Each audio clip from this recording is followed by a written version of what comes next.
मोअज़्ज़ज़ deputy DOs, अस्सलाम वालेकुम रहमतुल्लाहि व बरकातुहू। आप मेरा एक और पैगाम नोट करें।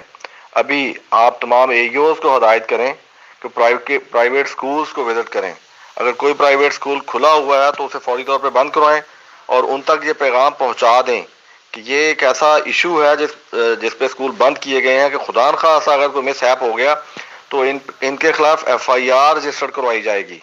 और इसी तरह अगर स्कूल खुले रहते हैं तो कंसर्न AC साहब से रब्ता करें और उनसे रिक्वेस्ट करके इनके स्कूलों को सील करवाएं।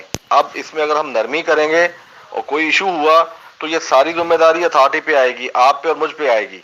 इसलिए इसमें कोई नेग्लिजेंस नहीं होनी चाहिए और किसी तरह की कोई भी आप माफी नहीं देंगे। वो कहें कि हम आधे घंटे बाद बंद कर देंगे, हम शाम को बंद कर देंगे, कल बच्चे नहीं आएंगे, नहीं, आज ही इसकी इम्प्लीमेंटेशन होगी। और जो इसमें आपको पता होता है कि आपकी तहसीलों में कौन कौन से स्कूल हैं जो वायलेट करते हैं, स्पेशली आप खुद और आपके एईओ उन स्कूलों को विजिट करें और फौरी तौर पर इन स्कूल्स को बंद करवाएं। बहुत शुक्रिया।